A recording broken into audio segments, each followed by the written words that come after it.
nosso encontro aqui. O tema é esse, o cristão e os desafios da pós-modernidade. Nós vamos iniciar, vamos cantar o hino de número 299, Fortalece a Tua Igreja, muito conhecido, bem simples. Vocês vão ficar aí cerca de 1 hora sentados. Nós vamos ter disponibilidade aí para cantar esse hino, bem conhecido. Podemos cantá-lo a capela, 299. Fortalece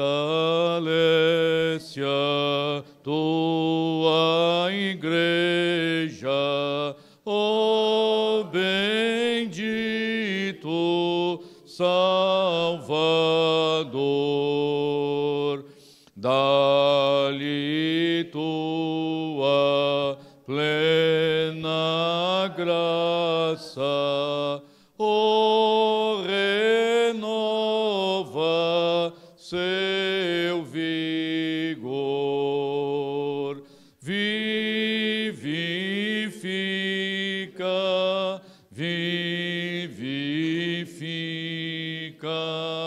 nossas almas, ó Senhor,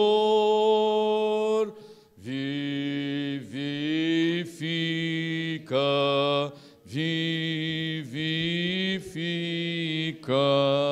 nossas almas, ó Senhor.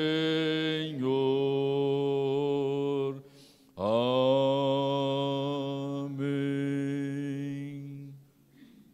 Pai Celeste, louvamos e bendizemos-te, ó Deus, por esse novo dia que nos concedes. Agradecemos a Ti a oportunidade que temos de juntos adorarmos ao Senhor e também estudarmos, ó Deus, acerca da Tua palavra, em relação ao nosso viver e aos desafios que temos, ó Deus, no nosso caminhar diário. Que a bênção do Senhor seja sobre cada um de nós, edificando-nos, ó Deus, no estudo deste tema. Dá-me a bênção de ser instrumento da Tua graça e canal, ó Deus, da Tua bondade, para que a bênção do Senhor flua no nosso meio. Fala conosco, edifica-nos, oramos em nome de Jesus. Amém. Amém. Muito bem, peço que abram Romanos capítulo 12, versos 1 e 2. É apenas um texto de referência com o qual nós iniciamos o nosso trabalho e o nosso encontro nesta manhã, falando brevemente sobre alguns aspectos ligados à nossa condição de seres sociais inseridos, portanto, no contexto social, no contexto de hoje, e como nós, então, temos que reagir. E, com base nisto, vamos trabalhar os aspectos ligados aos desafios que se nos apresentam e que exigem de nós uma postura cristã.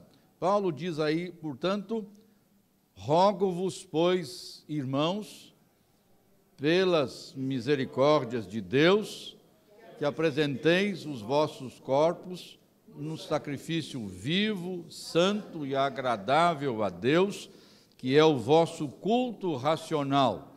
E não vos conformeis com este século, mas transformai-vos pela renovação do vosso entendimento, para que experimenteis qual seja a boa, agradável e perfeita vontade de Deus. Amém. Muito bem.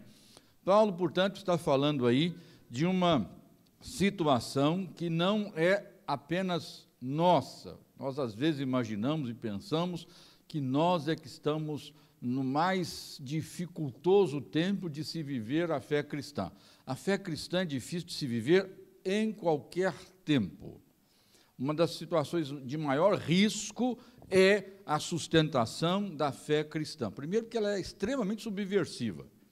Se há um povo subversivo, é o povo chamado povo cristão, porque ele subverte mesmo, subverte aquilo que teoricamente é estabelecido como posição estabelecida e estruturada. Por isso, quando Atos se refere à chegada dos cristãos em determinado lugar, disseram assim, aqueles que viraram o mundo de cabeça para baixo, portanto, transtornaram o mundo, chegaram também aqui.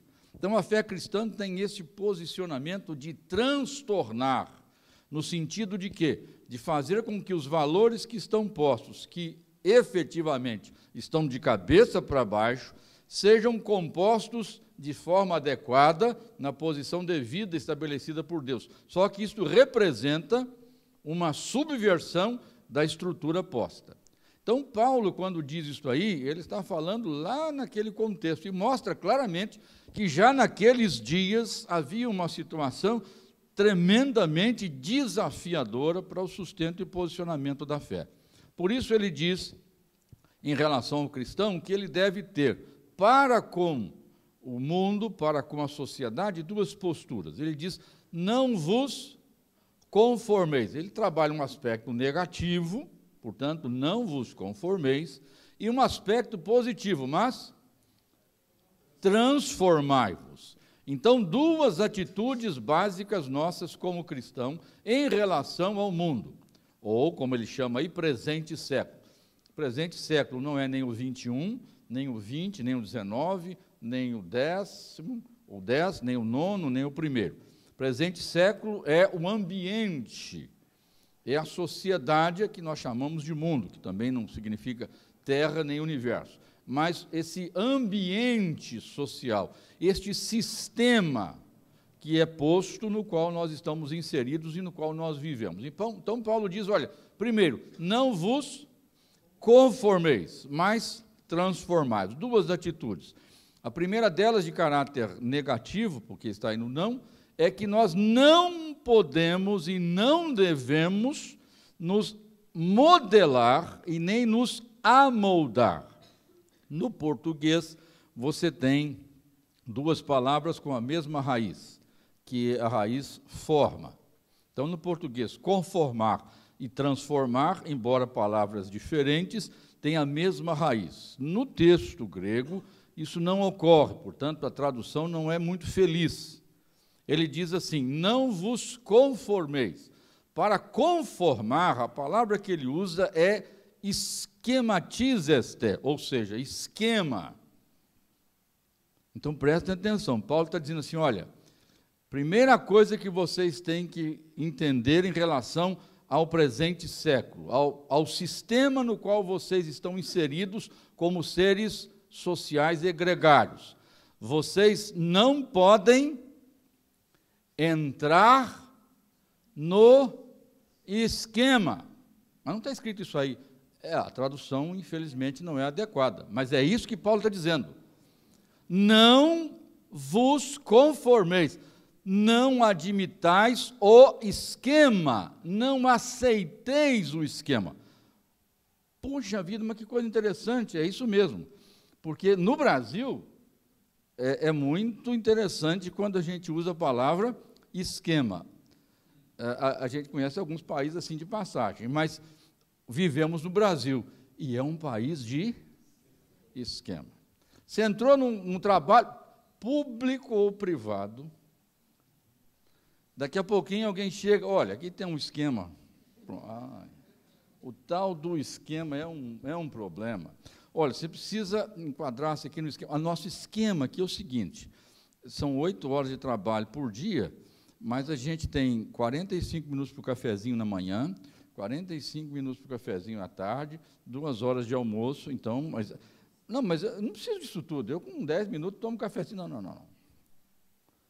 Olha, você tem que entender o espírito da coisa, porque aqui existe um esquema. Então, você tem que entrar no esquema. O esquema, na verdade, é uma estrutura externa. Tá? Esquema é algo como seria uma espécie de exoesqueleto, né? Essa parte de fora endurecida. Esquema nada mais é do que uma forma, um molde. E o propósito do molde da forma é fazer o quê? Modelar, formar. Ou seja, você tem que entrar na forma e então você assume a forma. E Paulo diz assim, olha, não entrem na forma. Mas aí é dose, é difícil. Pois isso, se fosse fácil, não estaria aí, né, irmãos? Por isso é que ele está dizendo, isso é um desafio. Não assumir o quê? A forma, por não entrar na forma. Então, não vos conformeis. Mas aí ele diz assim, não é só não conformar. Há um aspecto positivo, não só do não fazer, mas do fazer. Qual é? Mas transformai-vos. E aí ele não usa esquema. Ele vai usar morfê. Aí você já conhece essa mais fácil também, metamorfose. Então, ele vai usar morfê e não esquema. Enquanto o esquema é uma espécie de forma, né, de coisa assim, esquelética, exoesquelética, né, do lado de fora, um modelo, a morfê é algo interno, é da realidade interna. Então, Paulo está dizendo assim, olha, vocês não podem assumir a forma externa. Para isso, é preciso que vocês tenham o quê? A mudança interna, na sua morfê. Só desta maneira é que vocês vão escapar de quê? Do esquema. É preciso, portanto, que vocês sejam transformados, tenham esta metamorfose. Devido a quê? E aí ele vai explicar. Devido a renovação. Renovação. Anakenusi, quer dizer, kenu é novo. Então, aná é outra vez, duas vezes, ou de novo. Então vocês precisam ser novos de novo.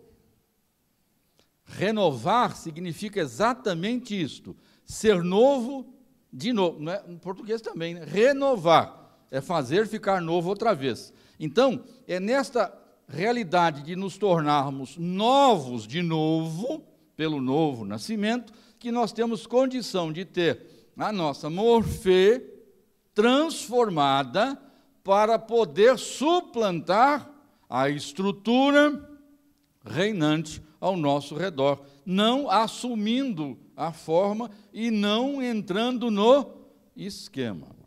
E quais são? Aí agora entramos, isso foi só um preâmbulo, né, para nós tratarmos do nosso assunto aqui. Por quê?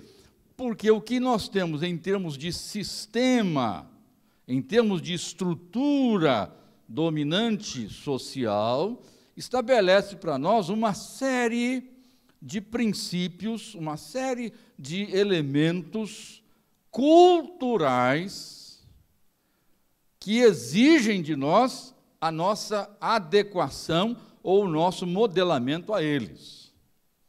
Porque se você não se amoldar, se você não se modelar à estrutura e ao esquema, você tem sérios problemas. Tem sérios problemas. Em todos os níveis e em todos os aspectos. Por isso, o desafio é tremendo para nós que somos cristãos. E algumas destas manifestações culturais nós trabalhamos no nosso livro e trazemos nessa manhã aqui, nesse tempo que nós temos aí. Provavelmente nós não vamos ter condição de expor as 12. Algumas delas vamos falar rapidamente e outras mais detidamente, ok? Então, quando eu falar de cultura aqui, eu peço que entendam o sentido, porque a polissemia da palavra, ela é clara. Você pode pensar em cultura, por exemplo, como?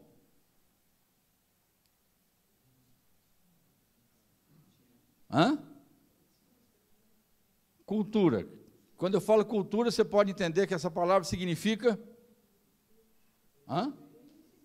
Conhecimento. Esse normalmente é o primeiro. O camarada tem uma grande cultura, ele tem uma cultura eclética, ele tem um tanto de diploma, então é um cara supostamente muito culto. Então, é uma ideia ligada à formação intelectual acadêmica, capacidade de conhecer. Então, cultura. Outro sentido de cultura. Tradição do povo. Esse é costume, esse é o que nos interessa. Mas tem um outro que a gente da roça usa. Aqui não tem ninguém da roça, só eu. Só eu é que sou da roça, viu, gente? Só eu que gosto de um bicho de pé, né? Ali que a gente fica coçando, só eu que sou da roça que gosto dessas coisas.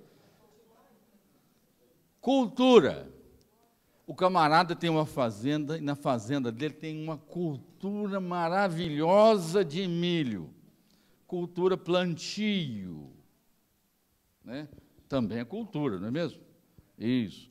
Então, a palavra cultura tem pelo menos 3 acepções: conhecimento, capacidade intelectual; cultura como cultivo, como plantação, etc., e cultura, que é o sentido nosso aqui, que é esse conjunto de elementos que compõem distintamente um grupo social: língua, costumes, culinária. Daí você tem no Brasil culturas diferentes. Tem a cultura brasileira, a cultura do jeitinho, né? Miserável, desgraçado, mas o que eu posso fazer, né? É a cultura do jeitinho, isso é próprio do brasileiro, tá? E dentro do Brasil você tem culturas: cultura mineira, cultura nordestina, cultura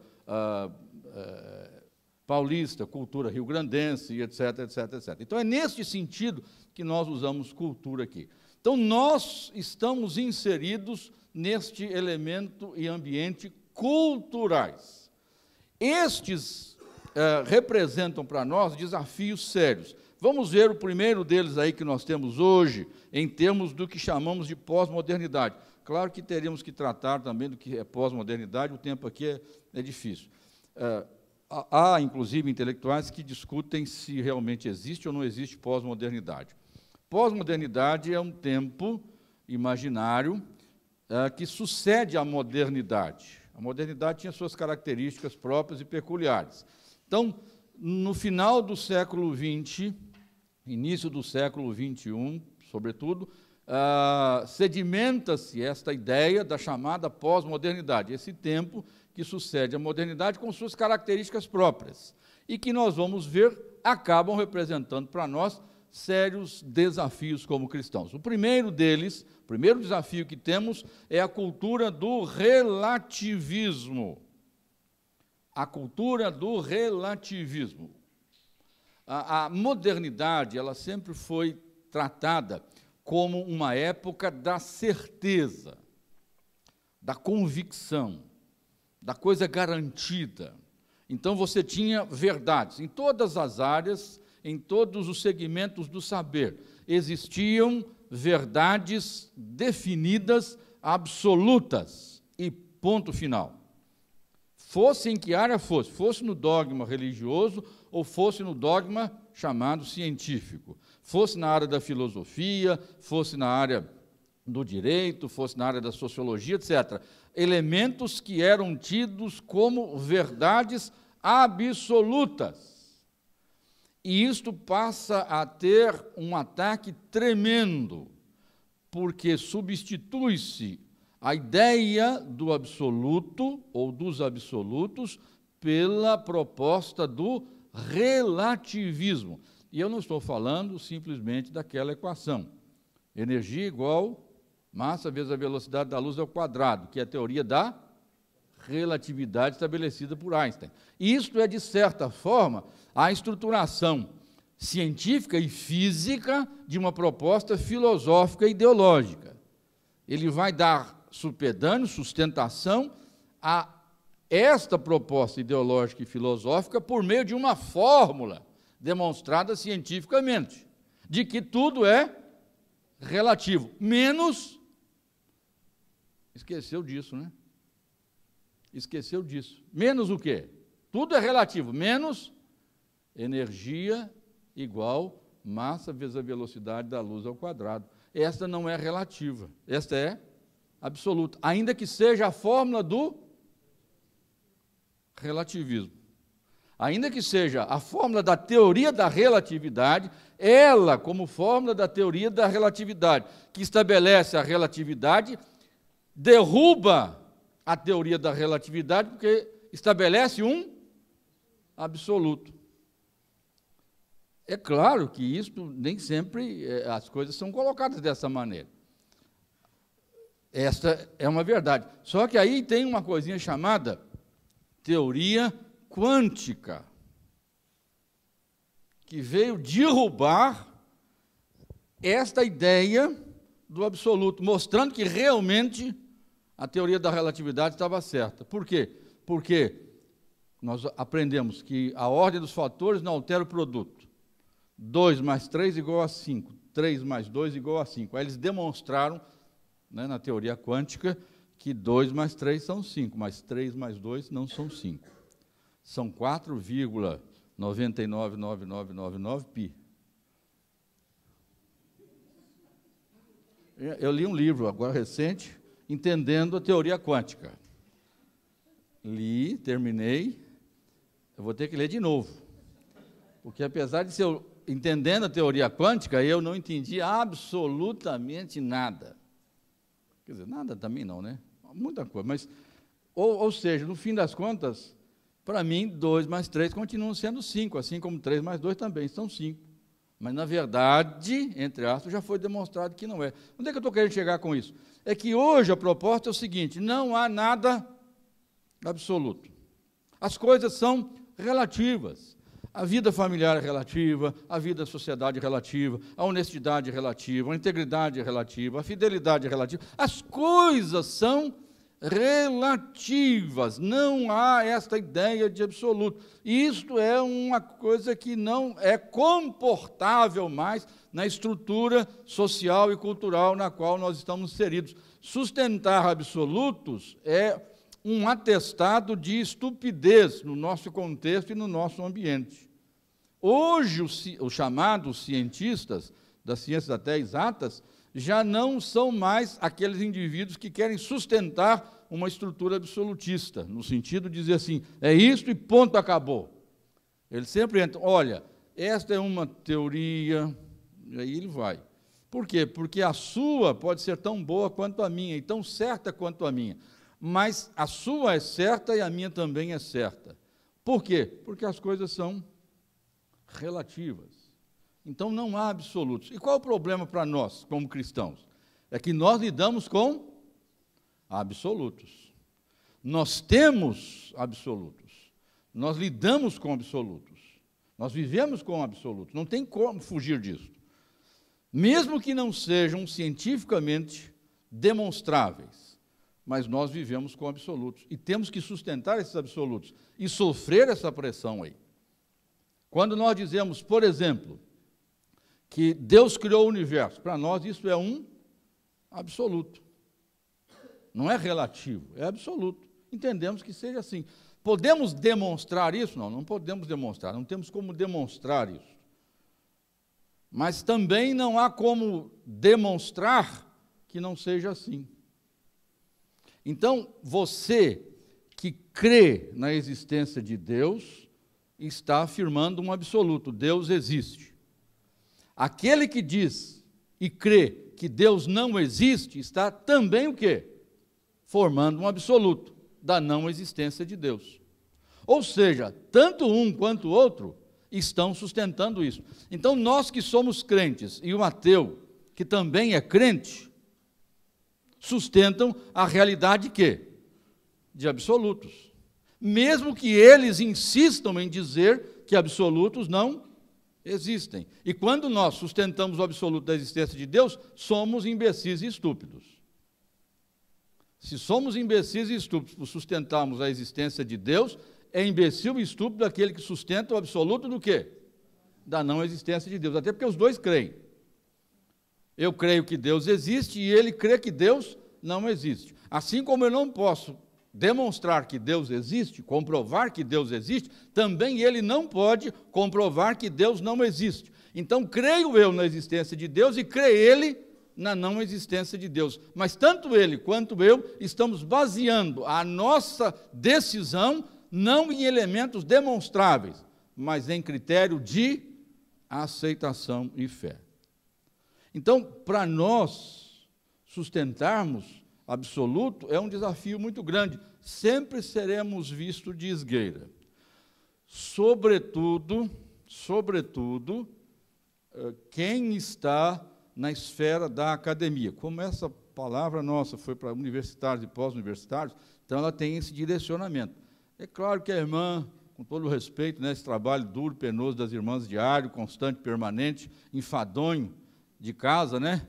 Que é esfria a barriga na pia, esquenta a barriga no fogão, Hoje não esquenta mais porque é fogão a gás. Antigamente que esquentava no fogão a lenha, né? Lá, mas fria a barriga na pia e esquenta a barriga no fogão, então não vai ter muito envolvimento com essas coisas, até que o seu filho comece a estudar. Ele vai começando a estudar, aí daqui a pouco começa a te espremer e sobra para você. Então, nós somos pressionados com esta ideia, mas isso é muito simples. A sustentação de que não existe absoluto é, no mínimo, uma incoerência. Porque quando eu digo que tudo é relativo, eu estabeleci um absoluto. Qual o absoluto que eu estabeleci? Tudo é relativo. Então, tudo é relativo, é absoluto, não é relativo. Coisa absolutamente simples. Extremamente simples. Se tem alguém que é imbecil, é aquele que diz que não existe absoluto, porque ele acabou de estabelecer um absoluto. Então, nesse conto, e olha, mas qual é o problema? Tem um absoluto, se há um absoluto, então você estabeleceu um precedente. Quem me diz que em havendo um, não pode haver outros? Filosoficamente, é possível. Então, se há alguém que é imbecil, não sou eu que digo que há absolutos, mas é aquele que diz que não há absolutos, tornando isto um absoluto. Tá? Então, esse é o primeiro desafio que nós temos, o relativismo. O segundo é filho dele, né, que é o pluralismo. O pluralismo nada mais é do que uma derivação do relativismo, quando ele diz exatamente que não existe a verdade, embora ele não negue que haja verdade. Prestem atenção nisso. O relativismo nega que haja a verdade, mas não nega que haja verdade.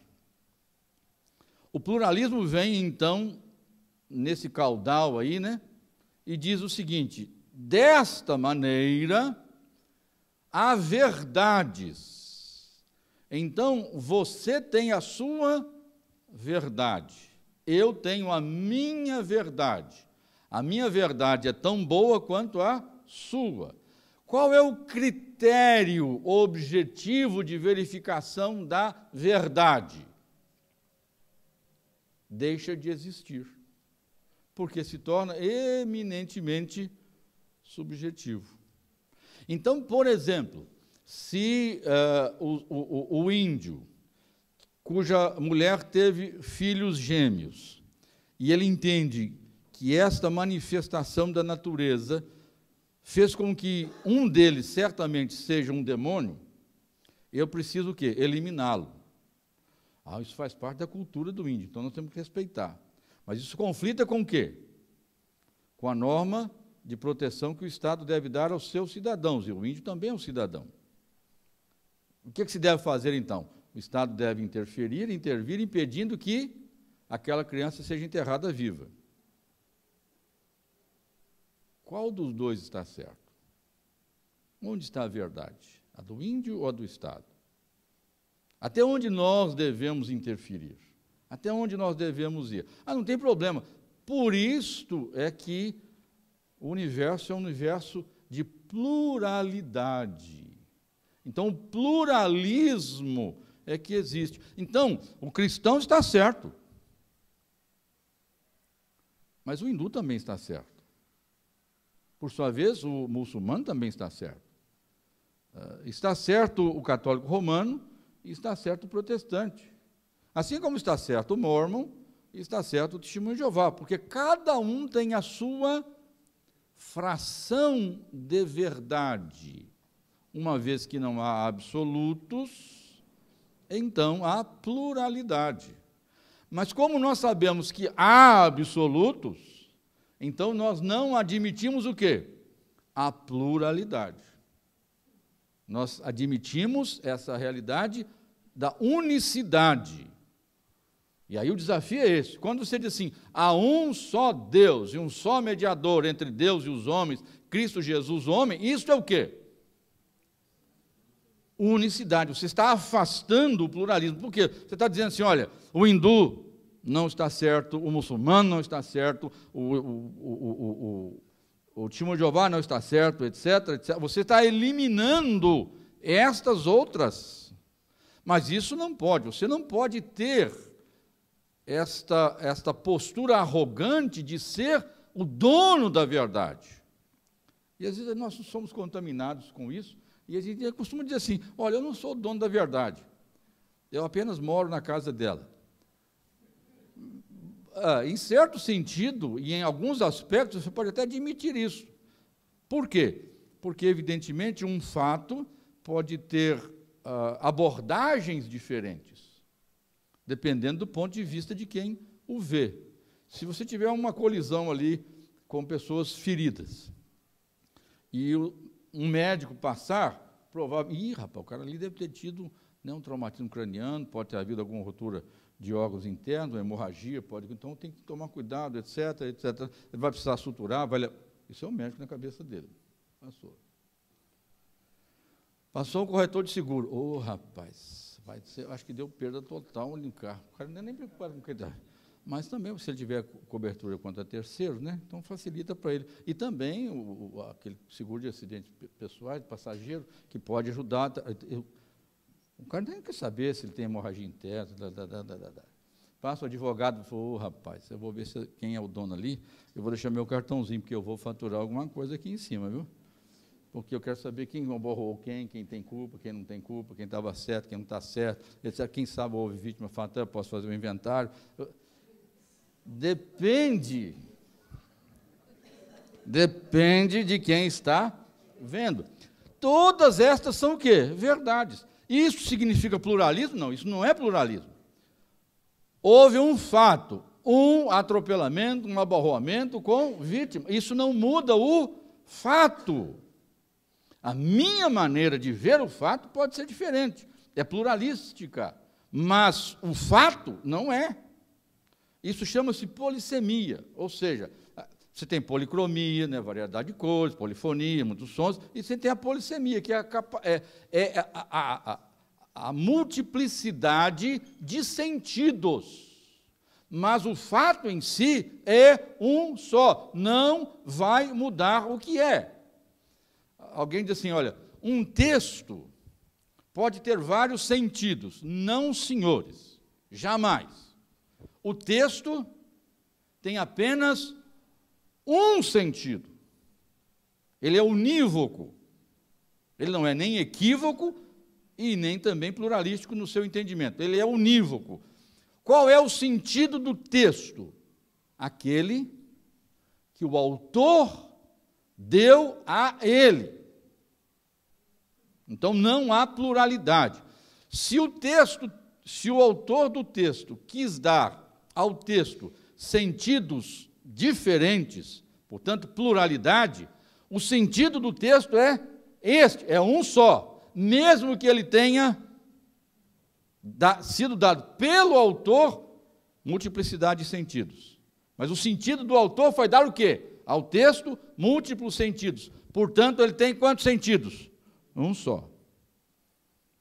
Mas quando você lê um texto, você entende a percepção sua sobre é uma coisa, mas o fato em si, ele permanece. Você pode olhar a lua cheia, uma noite bonita. Você diz, eu não sou poeta, então eu jamais falaria isso, né? Mas que coisa maravilhosa, olha só que brilho, né, trazendo aí a sua luminosidade ao recesso da minha alma. Jamais vou falar um negócio desse. Estou falando aqui, mas jamais. Mas quem é poeta, o cara vai olhar a lua. Aquele camarada que não tem muita coisa, olha lá, o São Jorge hoje está bravo, está matando um dragão mesmo lá.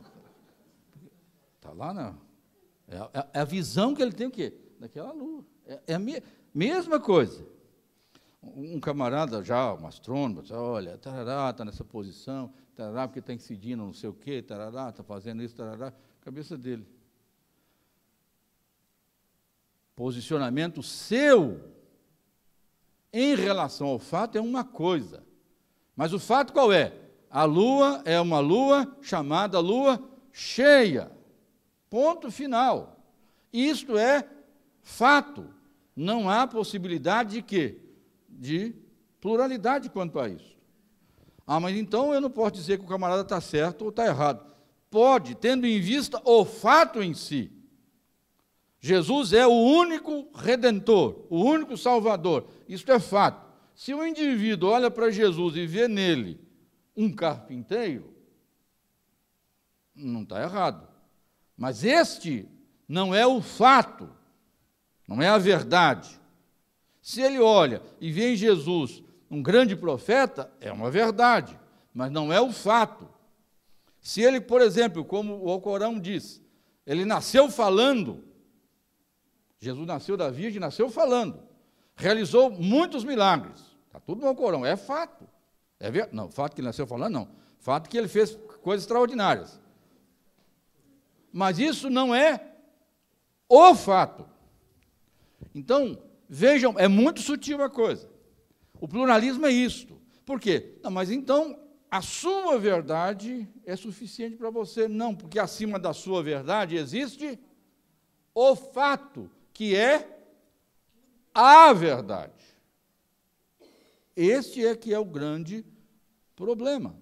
E a sociedade hoje é uma sociedade relativista e, portanto, pluralista. Ah, porque tem que ser até democrático, porque se for assim, não tem nem opção, é só aquela coisa dura e rígida, e etc., inflexível. Prestem atenção, como você vê o fato é uma coisa sua, mas o fato em si não é alterado pelo modo como você vê o fato. As distintas formas de percepção do fato não alteram o que ele seja. E nós, então, como cristãos, somos levados a este desafio tremendo de sustentar o absoluto e afastar toda a possibilidade de pluralismo. Outro derivativo disto é a cultura do sincretismo. Ora, se não há absoluto, se há pluralidade de verdades, o que vai acontecer é uma composição de quê? De pequenas verdades. Então eu vou pegar um pouco da sua verdade, um pouco da sua verdade, um pouco da sua verdade, e vou trabalhar uma versão da minha verdade. Então a minha verdade é apenas mais uma verdade no conjunto que se forma. Mas a minha verdade é melhor que a sua, que a sua e que a sua. Por quê? Porque eu peguei um pedacinho da sua, um pedacinho da sua, um pedacinho da sua. E isso me dá a ideia de que a minha é melhor do que a de vocês todos. Porque a minha compõe parte da sua e parte da sua.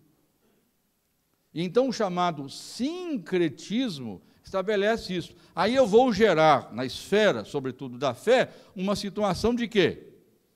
De uma nova percepção das questões relativas à fé cristã ou à fé de forma geral.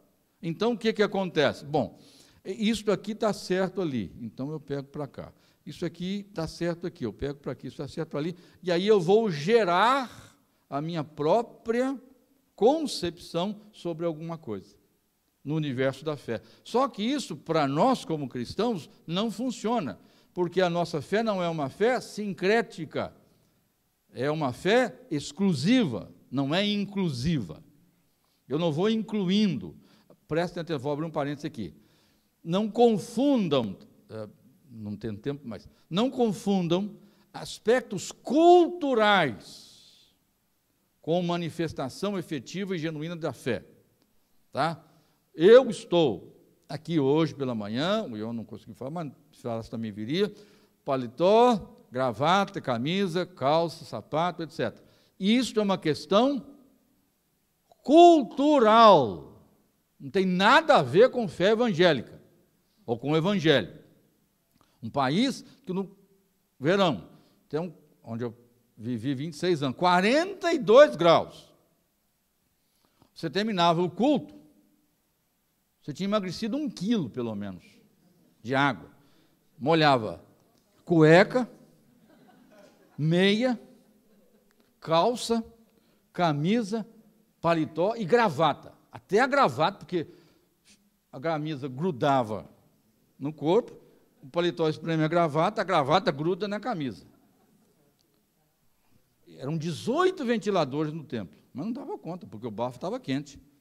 No fim das contas, ele começa a rodar ar quente, que é uma beleza, né? Por que nós tínhamos que fazer isso? Porque aí o cara diz, porque o evangelho, assim, isso não tem nada a ver com o quê? Com o evangelho. Não tem absolutamente nada. Então, nós temos trocentas coisas, enicentas coisas, no nosso contexto de fé cristã, que não é fé cristã. São questões culturais, gostos, ritmos e etc., ligados à expressão e manifestação estritamente cultural. Aí é que a gente confunde as coisas, né? Então, quando eu uso aqui sincretismo, eu não estou falando de questão ligada à cultura que pode ser escoimada pelo Evangelho e aproveitada e anexada. Estou falando de elementos essenciais à fé. Basicamente, você tem, por exemplo, isso é um outro tema do livro que vai ser trazido à luz, se Deus quiser, aí final de julho. A proposta, por exemplo, da ordem maçônica, ela é eminentemente sincrética. Por quê? Se você for no grau 32, nos sábios da cripta, os 9 sábios da cripta, você vai encontrar lá Hermes Trismegista do Egito, você vai encontrar Confúcio, você vai encontrar Platão, você vai encontrar Moisés, você vai encontrar Zoroastro, você vai encontrar Buda, você vai encontrar Jesus de Nazaré e a estrela. 9 sábios. Eles têm fragmentos da verdade, que serão tomados, compostos pela confraria maçônica e dado como o ensino que levará o homem ao aperfeiçoamento. Então, ela não descarta o Evangelho, mas ela não pode assumir o Evangelho. Ela não descarta o hinduísmo, mas não pode assumir o hinduísmo, vai por aí fora. Então, esta composição sincrética, tá? Também não vai dar tempo aqui, não é uma questão simplesmente de uma proposta hegeliana de tese, antítese e síntese, não é bem isto, porque, nesse caso, elas se conflitam, elas se opõem para se comporem. Aqui não há conflito, aqui há apenas composição. Então, infelizmente, nós vivemos nesse ambiente o quê? De sincretismo, até religioso. Perguntaram certa vez a mãe menininha do Cantuá, na Bahia, quando estava vivo: qual a religião da senhora? Minha filha, todo mundo é católico. Mãe menininha do Cantuá, Bahia, em Salvador, cabeça do candomblé. O repórter perguntou: mas qual a religião da senhora? Minha filha. Ela muito assim, afetiva, né? Diz assim: minha filha, todo mundo é católico. Não tem problema. Então, não tem problema. Então, nós já vamos entrando também na esfera da manifestação cristã evangélica, numa estrutura o quê? De sincretismo, assimilando aspectos ligados a questões que não têm nada a ver com a realidade da nossa fé. Outra manifestação cultural, manifestação do pragmatismo. O que é o pragmatismo? Não vou entrar lá no Stuart Mill, etc., mas só para ter ideia. Pragmatismo é basicamente a ideia de que o certo é o que funciona. Funcionou, então está certo. Então, eu não quero saber se é certo.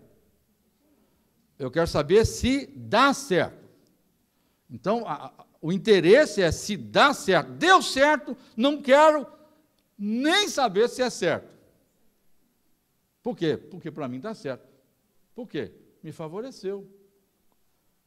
Produziu, aconteceu, e aí então está resolvido. O que determina, então, não é a essência, se é ou não certo.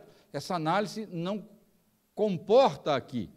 O que comporta é se dá certo. Numa forma mais simples, que nós já ouvimos, é os fins fazem com que os meios sejam justificados. Ou seja, se o fim que eu tenho é X, e para eu alcançar este fim, que para mim é o ideal, o adequado, o bom, eu vou lançar mão de meios não adequados, não importa, desde que eu alcance o fim estabelecido. E se eu alcancei o fim estabelecido, o meio pelo qual foi feito isto é certo.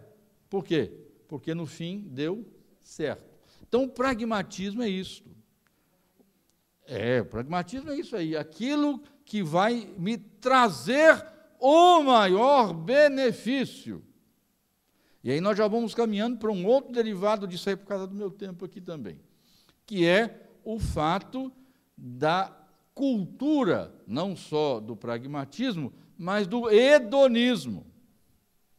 Hedonismo é uma proposta grega, da filosofia, de que o sumo bem é o prazer. O prazer é que realmente traz a valoração. O valor maior é o prazer. Então, se aquilo me causa aborrecimento ou desprazer, é ruim, não está certo, está errado. Mas se me traz prazer, então está certo. E aí nós já vamos sendo cativados no nosso contexto, no nosso ambiente, por esta cultura do hedonismo, que é filha desta outra que nós acabamos de falar. Por quê? Porque o pragmatismo diz, não importa se é certo, o importante é se dá certo. Então, eu posso mentir, eu posso furtar, eu posso roubar, eu posso violar, desde que dê certo. Deu certo, beleza, não tem problema. Fiz o gato, acendeu a luz da minha casa, que beleza, deixa para lá. Deu certo, está resolvido. E se você não fizer, você é uma besta quadrada, porque todo mundo faz isso, você é um jacu de galocha. Né? É um jacu de galocha, por que não faz isso? Dá certo, rapaz, pode fazer que dá certo. E, eles nem ficam sabendo, hein? Porque, politicamente no Brasil, cá para nós, vou falar baixinho, né? O problema não é roubar, o problema é ser pego roubando. Você pode fazer mensalão, desde que não deixe rabo. Viva o Maluf. Com todo respeito, né? Ou seja, quem é que prova? Aí é dureza, né? Então, essa é a mentalidade aí. E aí o que acontece? Vai derivar em cima do hedonismo. Mas eu estou bem. Por quê? Porque deu certo. Olha, tem luz na minha casa, minha família está feliz. Então tá bom, que coisa maravilhosa. Que coisa prazerosa, né? Estou emprazerado com isso aqui tudo. É a mesma coisa. Então, no ambiente nosso, nós estamos assim. Não, fulano, não preocupa não. Você está sentindo bem lá? Então tá bom, fica lá. Onde é que o cara está? Ele está no terreiro de Umbanda. Ele está no Testemunho de Jeová. Ele está nos Mormons. Mas você está bem? Eu me sinto tão bem lá. Porque o importante é isso, né, pastor? Pergunta para a gente. Pergunta para a gente. Mas bem, então, o interesse é o prazer, é o bem-estar. Não é se é certo, é se faz bem. Mas, reverendo, se for certo e fizer mal, aí que está. Você tomou vacina de gripe, a turma aí, 60, alguns aqui? Estava boa ou estava ruim? Mas você tomou porque você tomou se estava ruim. Porque você sabe que está certo. Por quê? Porque efetivamente isso gerará para você a estrutura adequada para a resistência à própria gripe. Ou seja, nós temos que entender que o que motiva a nossa vida, o que conduz a nossa vida não é o prazer. Se fosse pelo prazer, irmãos, o apóstolo Paulo nunca teria sido Paulo, continuaria Saulo. Porque esse cara apanhou barbaridade. Ele falou, olha, eu fui apedrejado não sei quantas vezes, sofri uma pancada de vezes, os caras me metendo porrete nas costas, eu fui flagelado, eu naufraguei não sei quantas vezes, tem gente fora da igreja que me enche a paciência, me persegue, me cutuca, tem gente dentro da igreja que não me larga o pé e fica me enchendo a paciência, eu estou aborrecido de tudo quanto é jeito. E pior do que isso, além de tudo isso, ainda tenho cuidado das igrejas, que me amorfinam o coração. Ô, meu amigo, vai fazer outra coisa na vida. O nosso conselho para ele era esse. Espera aí, senta aí, vamos fazer uma análise aqui. Veja bem, você acha que, olha, pense bem, por que você não procura uma coisa que lhe agrade mais, que lhe seja mais aprazível? Porque na nossa cabeça do século XXI, da pós-modernidade, o negócio é o prazer. Gente, e isso é fato. Nós temos uma... claro, deve-se buscar isso aí, mas a gente tem ojeriza a qualquer manifestação de dor. É desconforto, põe fora. E isto faz com que esta ideia tome conta da nossa vida. Então, a ênfase que se estabelece é qual? O prazer, o bem-estar. Mas é errado sentir bem? Não, é claro que não é errado, não. Você deve buscar sentir-se bem. Mas, antes de qualquer coisa, deve ter a noção de que, acima do bem, está a verdade, o fato que é verdadeiro. Outras culturas, temos aí a cultura do excesso, a cultura do desperdício, eu tinha até 11, 15, e aí vem a cultura do excesso, do desperdício, por causa de quê? Eu vou pular essas duas. Por que nós temos a cultura do desperdício e do excesso? Porque ela está sendo conduzida por uma outra manifestação cultural, a cultura do... Qual é o verbo principal dentro da estrutura do capitalismo? Ter. Para ter eu preciso consumir. É a proposta do... Mas, reverendo, isso não é da pós-modernidade, todo mundo consome desde que o mundo é mundo. Poxa vida, dê uma olhadinha, um pouquinho para trás, 50, 60 anos aí, o que você possuía, e que era suficiente, e o que você possui agora, e que não é necessário. 50 anos não, só tem 30, então pergunta a sua mãe, seu pai, seu avô. Por que nós estamos numa cultura do desperdício e do excesso? Por causa do consumo. Não é o consumo apenas, mas é a estrutura imperativa do consumir, o consumismo, que faz com que eu seja levado não a perceber a necessidade, mas ser movido pelo desejo. E aí, a turma do marketing, não sei se tem aqui, né, que é fera nisso aí, que é bamba nisso aí, essa turma vai levar você e a mim a entender que nós não desejamos coisa alguma. Nós precisamos destas coisas. Porque se ele entrar na esfera do desejo, o desejo é contingente, pode ser ou pode não ser. A necessidade, diferentemente disso, ela não pode não ser, ela tem que ser. Ou eu satisfaço a minha necessidade, ou eu morro. Mas o meu desejo, eu posso não satisfazê-lo e continuar o quê? Vivendo bem.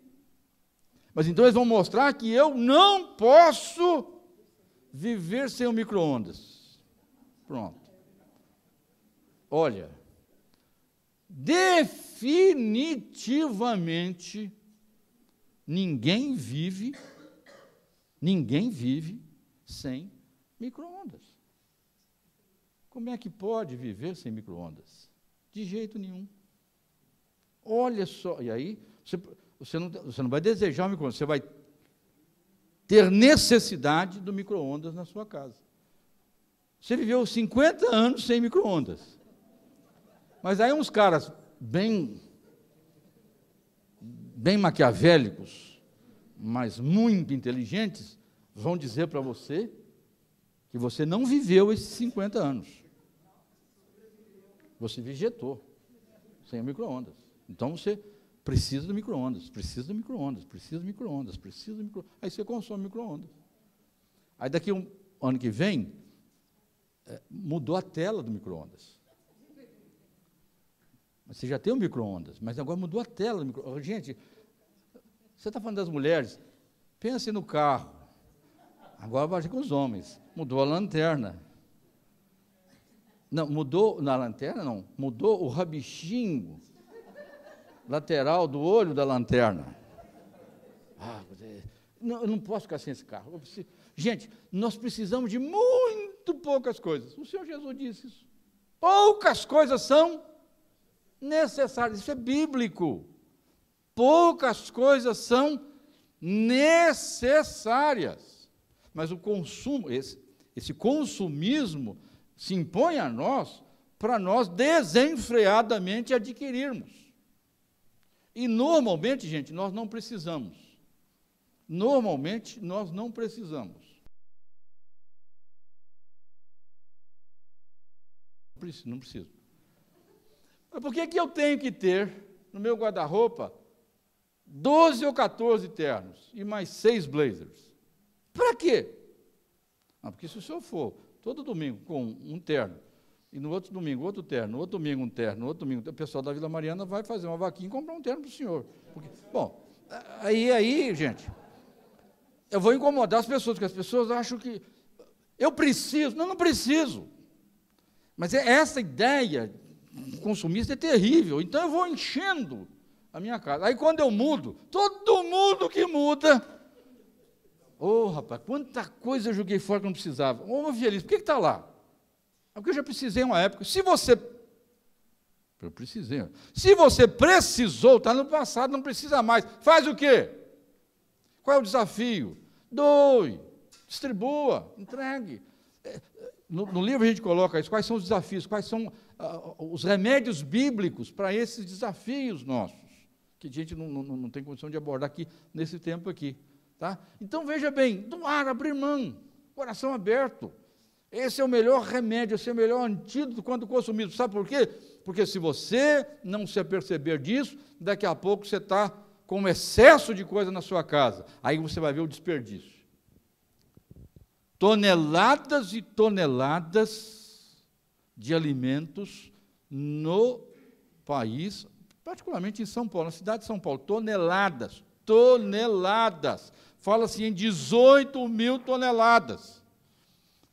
18 mil toneladas. Você entrar no site da prefeitura. De restos de feira. É brincadeira, não é? Isso é desperdício, isso é excesso. Por quê? A realidade do consumismo. Você vai à feira, aí, mas está barato. Aí essas feiras, mas que está barato, tem a promoção. E aí você vai enchendo. Você não está precisando. Não, mas está barato. Mas está barato, você não está precisando. Aí você fica feliz que você teve um aumento salarial de 15%. Agora eu vou comprar mais. Não, rapaz, presta atenção. Continua vivendo como que você estava. Por que agora você... Então, amanhã eu nunca vou ganhar o suficiente? Nunca vai ganhar o suficiente. Por quê? Você está tomado pela ideia do consumismo. E nós temos que tomar cuidado com isso aí. Outra cultura do efêmero, quer dizer, das coisas que logo vão se tornar obsoletas, sem sentido, né? Aliás, a indústria hoje, por causa do consumismo também, aí vem necessidade. Da indústria tem que produzir para o comércio fazer circular a mercadoria, para que haja recurso, dinheiro, para que a indústria... E aí é um processo, né? Então, você se vê envolvido nessa estrutura de processo. Aí você percebe que a indústria vai fazendo o quê? As coisas efêmeras, não mais para durar. Isso chama-se obsolescência programada. Você tinha um chuveiro que... O chuveiro não estragava, ficava 20 anos. Você morria e o chuveiro está lá. Aí a Lorenzetti descobriu assim, mas nós somos muito burros, porque desse jeito nós vamos quebrar. Então, nós vamos fazer chuveiro de plástico. Aí ele vai juntar água quente, plástico e resistência. Ô, gente, não vai durar, mas é isso, a ideia é essa. É porque, ó, a fila tem, e aí vai em outras áreas, né, irmãos? Aí vai em outra, a fila tem que andar. Então, eu tenho que ficar, negócio de estabilidade, a coisa é efêmera. Beijo um aqui, beijo outro ali, pega outra aqui, pega outra ali, e vamos galinhando, desculpa a expressão, e vamos embora. É isso aí, a coisa é efêmera. Não tem estabilidade. Zygmunt Bauman vai dizer que é líquida a coisa, não há estabilidade. É o imediato, é o just now, né? É fast food, etc. Ninguém mais quer o quê? Computador, rapaz, que raio de computador lento que você tem, cara. 30 segundos para abrir essa porcaria. 30 segundos, rapaz, é demorado. A pessoa já... O menino senta ali, não quer nem... Não, tem que ser assim, ó, é agora. É nesse momento, não pode. 30 segundos, nada como lembrar, né? Não confie em ninguém que tenha mais de 30. Não confie no professor, porque ele tem mais de 30 minutos. Não confie no diretor, ele tem mais de 30 conselhos. Não confie em seu pai, sua mãe, porque ele tem mais de 30 anos.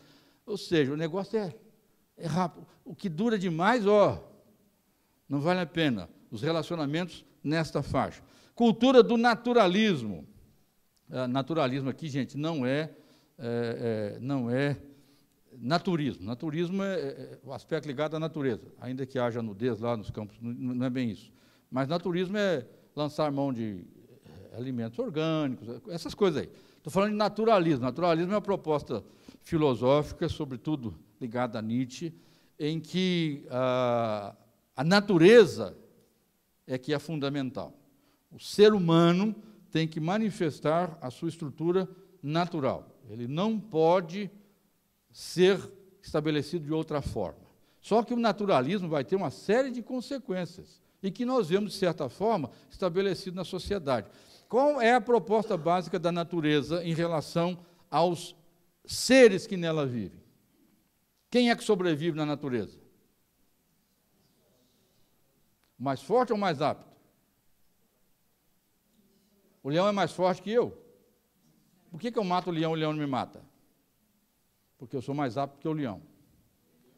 Então, só que aí o problema é, olha como é que a coisa é. A teoria diz, na natureza sobrevive o mais apto. Nós já... Não, olha a verdade e verdade. Na natureza sobrevive o mais apto. A minha verdade vai dizer o seguinte: sobrevive o mais forte. Então, piso no seu pescoço, filhinho. Eu te regaço mesmo. Eu te amasso. Eu te destruo. Eu te pulverizo, porque eu sou mais apto não, mais forte. Tenho mais poder e vai por aí afora. Então, o naturalismo nada mais é do que isso. Só que isto é aplicado, e aí Nietzsche vai dizer que, por exemplo, a Europa tinha duas desgraças, e ele era neto de pastor luterano e filho de pastor luterano. Duas desgraças, a democracia e o cristianismo, porque esses dois são dos fracos. Essa ideia de proteger o pobre, o desvalido, o fraco, o frágil, o doente, etc., isso é um absurdo, isso é contra a natureza. E isso aí é uma maldição, uma desgraça estabelecida pelo cristianismo e pela democracia, que quer dar direito a quem? Às pessoas. O negócio é mão de ferro, daí a vontade de potência. Você tem que estabelecer em cima do camarada e acabar com ele.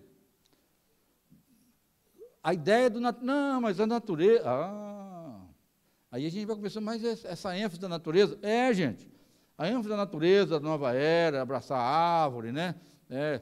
Vai por ué. Gente, eu estou andando no Parque da Aclimação, correndo com o Ion quase todo dia. Eu e o Ion, quase todo dia.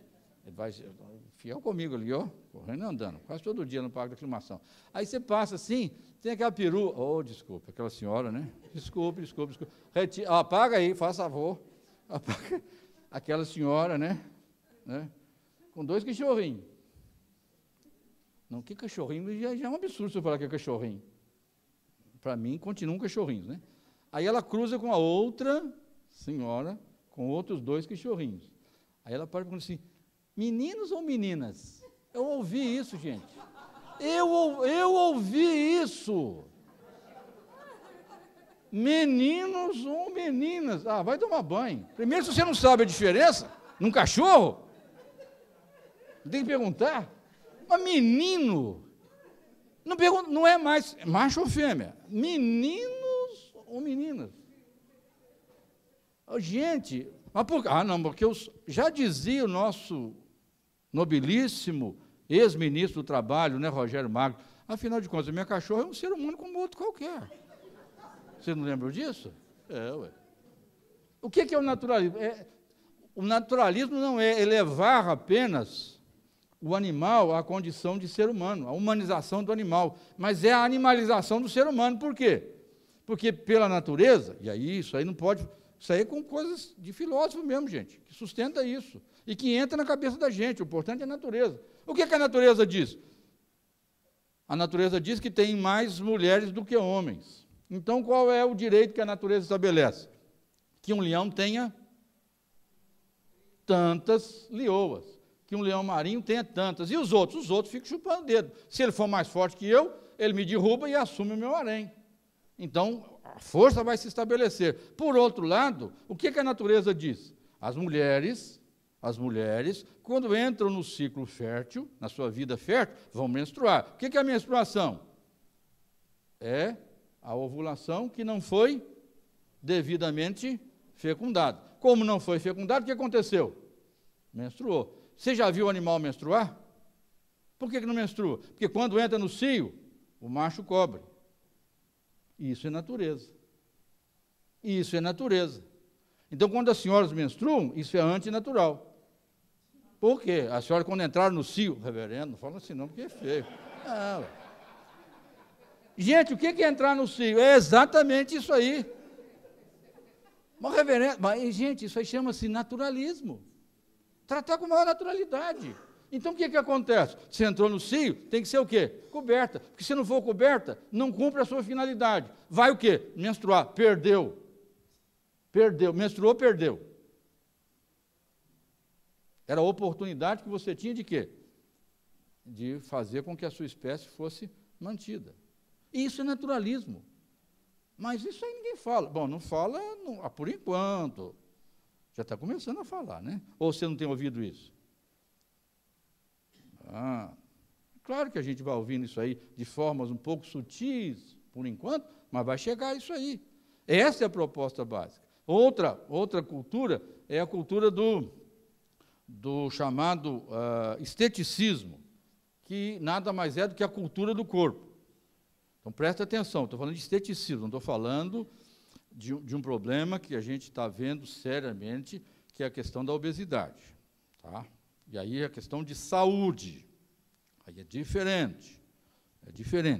Estou falando aqui de esteticismo, essa fascinação com relação ao corpo em termos da cultura, e aí cultura no sentido de cultuar, de adorar. É o culto ao corpo. Então, é barriga de tanquinho para os homens e traseiro de popozuda para as mulheres. O resto não tem lugar. Então, eu vou entrar numa desabalada corrida para quê? Para conseguir alcançar o corpo que esteticamente é estabelecido como padrão de beleza.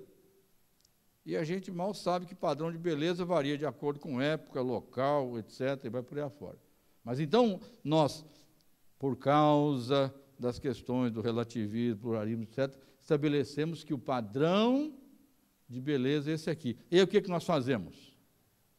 Nós nos dedicamos ao máximo para ter o nosso corpo sarado. Mas não é sarado de são. É sarado de esteticamente atraente. Eu pergunto, por quê? Porque eu me sinto bem. A outra aí, está junto, está vendo? Para quê? Para alcançar algum propósito. Olha a outra aí. As coisas estão ligadas, gente. A gente aqui não percebe isso. Isso vai se formando, esse ciclo se fecha ao nosso redor. E então, o que acontece? Aí, o que eu faço? Eu não tenho, reverendo, eu sei que eu preciso ler a Bíblia, até uma boa leitura, aliás, né? Eu até sei que é uma boa leitura, né? Não leio não, mas eu acho que é uma boa leitura. E eu sei até que preciso ler, mas não tem tempo. Olha, não consigo encontrar tempo. Ô, minha irmã, ô, infeliz, você fica 1h30 em cima daquela porcaria, daquela esteira, um barulhão danado, se for apartamento, enche o sapato, a paciência de todo mundo que está no edifício, e flaco, sem sair do lugar, 1h15, 1h30, 2 horas, sua igual um desgraçado. Mas não tem tempo para ler a Bíblia, velho. Não sei o que acontece comigo, eu sei o que acontece. Você está entrando nesse buraco de cultura ao corpo. Você está envolvido nessa estrutura do hedonismo. Aí, pastor, olha, não vai dar para entregar o dízimo, nem oferta não vai ter jeito. Por quê? Não sobrou. Pagou a academia? Antecipadamente. É isso aí.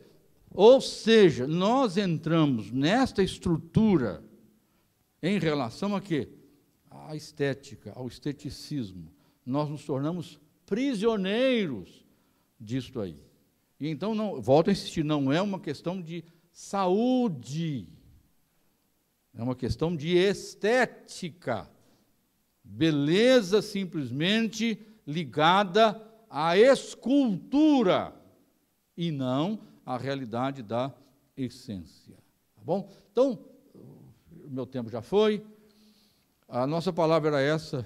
Claro que isso aqui foi em 3 vezes, quando falei e tal, para discutirmos mais e tudo mais. Ok? Mas essa é a noção. O reverendo João nos fez a gentileza de poder trazer o livro, está disponível. Se você quiser adquirir, ler, conhecer um pouquinho mais, ver aí os aspectos ligados aos desafios e quais as respostas nossas cristãs, você poderá ter de forma mais detida e minuciosa no nosso livro. O reverendo João falou que agora nós temos um tempo para perguntas. Vocês fiquem à vontade, pode perguntar à vontade. Tem tempo para pergunta, pode perguntar, viu?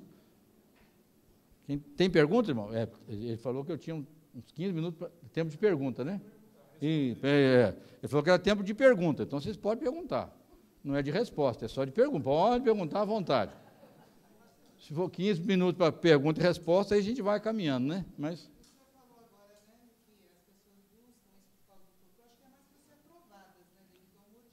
Sim, claro. Então, nunca vai ser aprovado porque ele tem o absoluto, como o senhor falou. Então, nós temos que nos conformar e ser sempre discriminados. Essa é a verdade. A fé cristã é uma das coisas mais arriscadas que existe, porque você estará sempre sendo alvo de uma ação de pressão contra você. Isso chama-se contracultura. Não abordei isso aqui, etc. Nos anos 60, a contracultura foi caracterizada pelo movimento chamado hippie, que se posicionava contra a chamada cultura reinante. Então, fumar maconha, amor livre, etc, etc. Isso acabou agora se tornando o quê? A cultura quase que dominante. Então, nós, os cristãos, já nos anos 60, éramos de fato a contracultura, e continuamos sendo. E vamos ser sempre a contracultura. Só que ser contracultura tem o seu preço a pagar. Tá? Então, quando eu falo de esteticismo, eu volto a insistir aqui, não estou falando da necessidade do cuidado com o corpo adequado, próprio, para a sua saúde, bem-estar nesse sentido, tá. Estou falando essa ideia, essa fascinação, quase que essa estrutura de idolatria cultica em termos do corpo, teoricamente e imaginadamente perfeito nos padrões nossos. Isso. Claro, isso. Como diz o povo lá da roça, né, os asteroides, né, que o pessoal toma, né? O cara vai tomando asteroide e vai ficando assim, ó. Se tomar asteroide, ele fica mesmo, né? Entendeu? Anabolizantes, esteroides, essas bombas, né, que são verdadeiras bombas.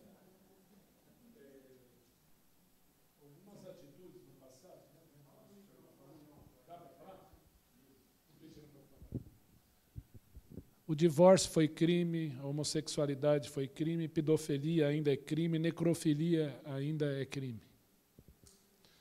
E quando nós vemos esse aspecto da pós-modernidade ganhando essa força, eu pergunto, nós temos visto aqui um cristão fazendo um livro material para disponibilizar à igreja. Se o senhor sabe, em primeiro lugar, são duas perguntas. Se existe alguém não cristão falando disso, no sentido de alertar a sociedade, porque nós vemos uma sociedade institucionalizando o pecado. E a segunda pergunta, dentro dos 12 itens que o senhor coloca no livro, qual o senhor acha talvez a maior ameaça para a igreja que o senhor gostaria de passar aqui para a gente?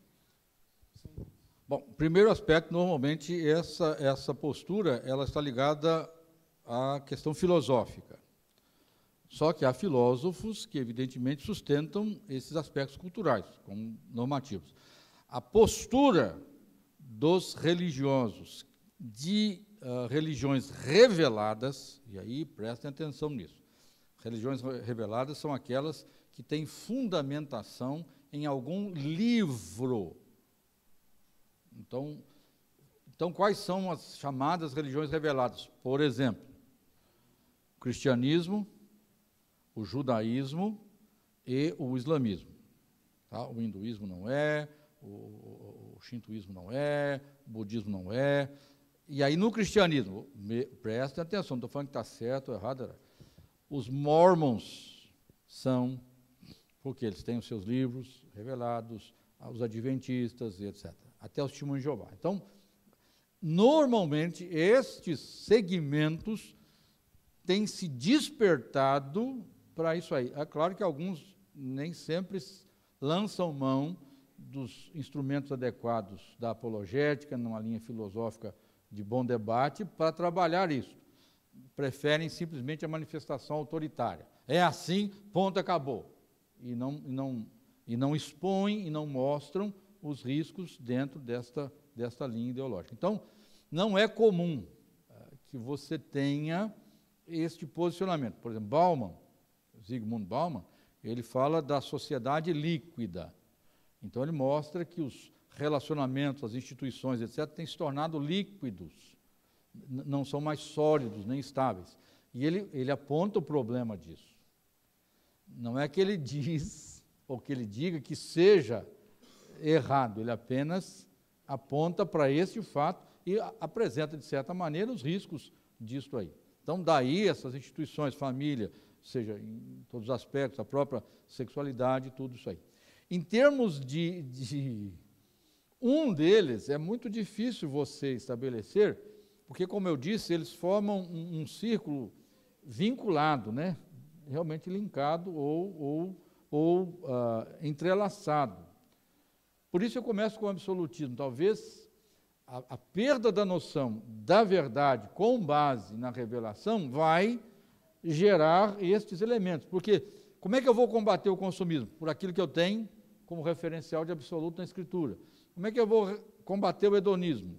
Aqui. Como é que eu vou combater o pragmatismo? Como eu combaterei o imediatismo, etc., sempre com base na referência do absoluto nas Escrituras. Então, se você solapa esta ideia de que há absoluto, evidentemente tudo passa a ser relativo. Evidentemente que esse é um absoluto, mas não entra aí. Se você solapa o absoluto, você estabelece que é relativo. Se é relativo, então pode ser, pode não ser, não faz diferença, e aí a gente leva a coisa de qualquer jeito.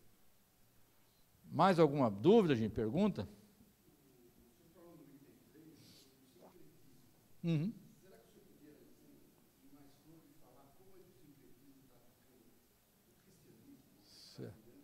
Certo. Não vai dar, até por causa do tempo. Mas veja bem, você começa a importar, entre aspas, ideias e propostas para buscar amalgamar na revelação das Escrituras. Sem entrar no mérito, a análise aqui comportaria, mas digamos o seguinte: eu tenho a orientação, ou a teoria, a proposta, a tese, de que o universo ele não é criado. ele é fruto de si mesmo, ele é autoexistente. Isso conflita com a minha convicção de fé. Então, a proposta é que o universo tem uma estrutura de evolução. Então, ele vai evoluir, gerando isto, gerando isso, gerando isso, gerando isso. Chego a esse planeta chamado Terra. Esse planeta chamado Terra tem demonstrações, dentro dessa visão lá, né? Não vou entrar no mérito também, de que existe um processo evolutivo, de que os seres se compuseram desta forma, a partir daqui, sendo isto, isso, isso, chegando até a condição nossa. Eu tomo estas ideias, estas propostas, e trago como ferramenta de interpretação da Escritura. Então eu vou dizer, veja bem, o que a Bíblia diz? Haja luz e houve luz. Se eu apagar, entre aspas, o sol, a luz permanece, porque o sol é apenas para o nosso microsistema aqui, solar. Mas a luz está acima disso. Se eu apagar várias estrelas, continuará havendo luminosidade. Então, olha que a Bíblia, está vendo? A Bíblia está certa. Aí vai chamar para a Terra.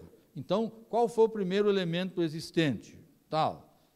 Isso. No segundo dia foi isso. No terceiro dia foi isso. No quarto dia foi isso. Olha, veja bem que primeiro vai falar peixes, aves, répteis, aves, mamíferos. Está lá na sequência do gênero. Então, eu vou trazer isto e aplicar aqui. Isso é apenas um exemplo. Mas é assim? Não estou falando que é assim, que não é assim. Isso é outra discussão, em outro contexto, em outro momento. Mas esta é uma forma de sincretismo. Eu tenho um valor aqui e que eu não posso abrir mão dele.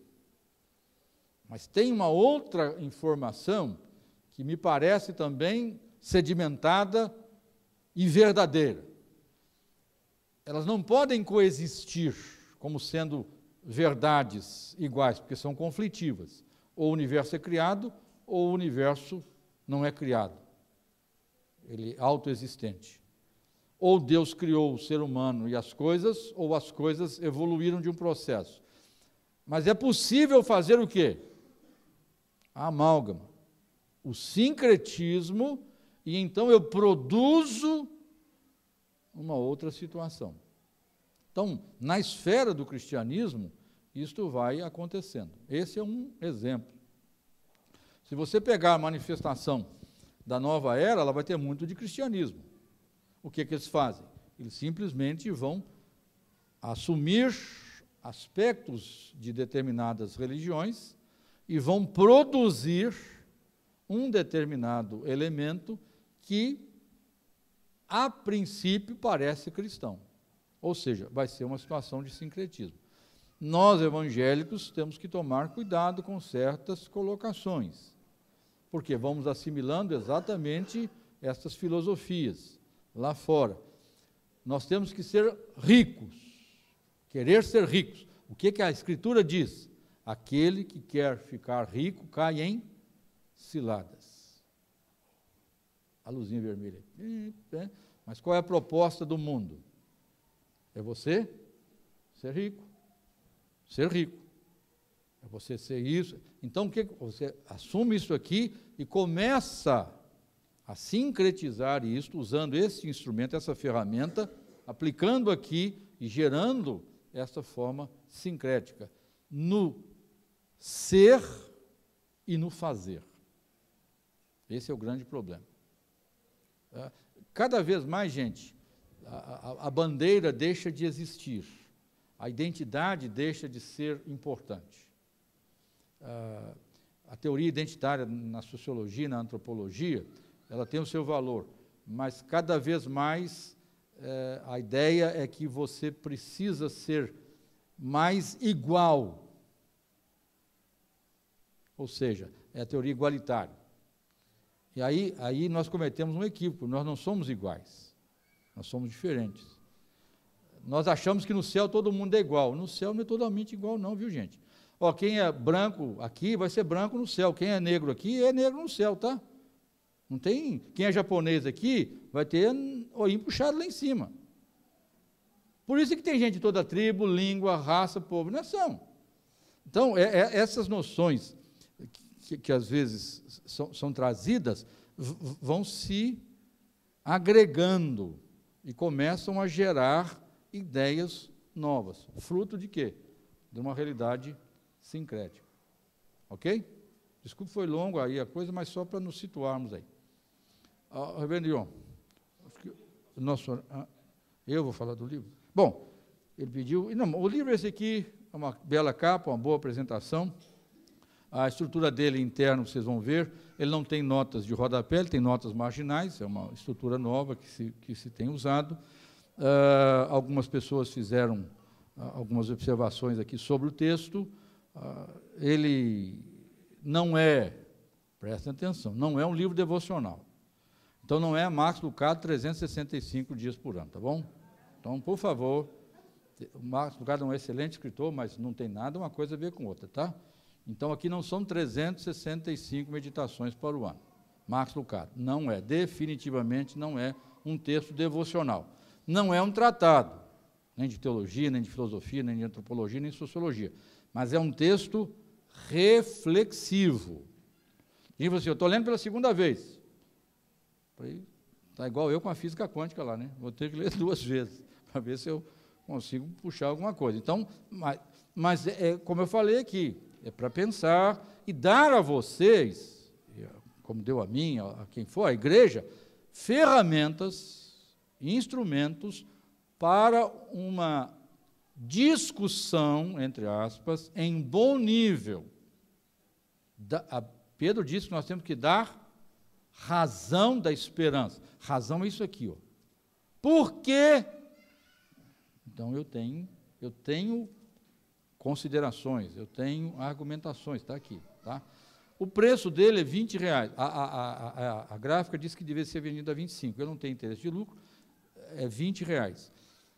Cada livro desse, mais de 60 e um pouquinho, mas 60% é para o trabalho missionário. Não é para um missionário. Eu não sou missionário, tá bom? Isso aqui, eu paguei a editoração, tá? Nossa missão, paguei a editoração, metade da impressão. Dos 3.000, eu fiquei com uma pequena parte, menos da metade, para eu vender, para eu não ficar também no prejuízo, né, do valor que eu investi, e todo o restante foi para a nossa missão. Então, o reverendo Abelardo disse assim, a missão tem sido muito abençoada. Então, ao comprar isso aqui, você está dando também essa contribuição de 60% do valor do livro para o trabalho missionário. Cada livro 20, 2,40, 3,50. Não vou dizer que vale a pena, porque aí também já era demais, né? Vou falar. Mas é uma boa leitura, viu, irmãos? Quem tem lido tem dado retorno muito positivo. O outro livro que ele falou é sobre fé cristã e maçonaria, compatíveis.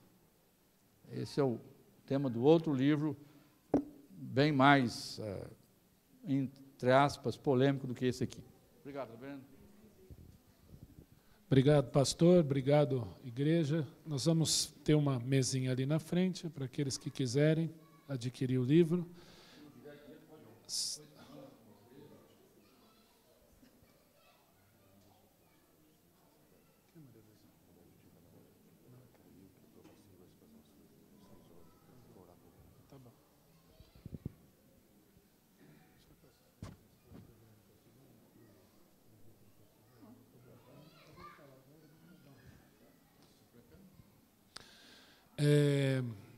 Antes da gente orar, o Cícero está comunicando que a Luísa, a esposa do Maria Luísa, presbítero Renato Costivelli, lá de Vila Mariana, sofreu uma queda, teve uma fratura de bacia, isso, vai fazer uma cirurgia agora, hoje às 18 horas.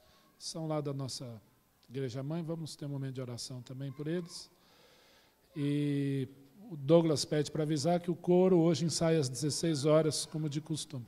Ok? Não haverá Arte e Alegria na terça-feira. Né? Então, na terça-feira, excepcionalmente, o Arte e Alegria não funcionará. Obrigado, reverendo Paulo, Deus abençoe. Obrigado, dona Alice, pela presença. Vamos ficar em pé, vamos orar. Pai, nós te agradecemos esse encontro, essa oportunidade. Colocamos a vida, Senhor, da Maria Luísa nas tuas mãos, do tio Renato, de toda a família, pedindo, Senhor, a tua paz para eles nesse instante. Sabemos que tu estás no controle, cremos nisso e pedimos, Senhor, desde já o êxito nessa cirurgia, Senhor. Dê paz, Senhor, a toda a família e a certeza de que tu estás ali, Senhor, naquele momento de dor, de dificuldade. Te agradecemos, Pai, por esta aula, por este desafio. Nós vemos, Senhor, o mundo tentando colocar as suas cercas em nós, e nós, como crentes, desejamos andar na contramão de tudo isso, Senhor, que tenta ser colocado diante de nós, porque queremos em tudo agradar o Senhor. Que o Senhor nos dê misericórdia, nos conceda graça. Obrigado, Pai, porque o Senhor despertou o reverendo Paulo a escrever esse assunto, a desafiar a igreja do Senhor, que tu capacites, guardando, Senhor, o seu ministério, que ali, Senhor, em Vila Mariana, ele possa ser usado por ti, como tem sido, juntamente com os demais pastores que ali ministram aqueles corações, Pai. Obrigado pela presença dele, da dona Alice, que acima de tudo o Senhor o proteja, protegendo o seu lar, todos os seus, onde estiverem. É a nossa oração, e que possamos, Senhor, entender que Jesus Cristo é o mesmo ontem, hoje, o será para sempre, porque o nosso Deus não muda, Ele é imutável no universo. Cremos assim, oramos no nome de Jesus, nosso Senhor e Salvador. Amém e amém. Culto hoje às 18 horas, os irmãos estão convidados. Eu não sei se o Pádua vai ficar ali para os livros, ou se alguém pode ficar. Se alguém puder ficar, quem? Alguém vai ficar ali.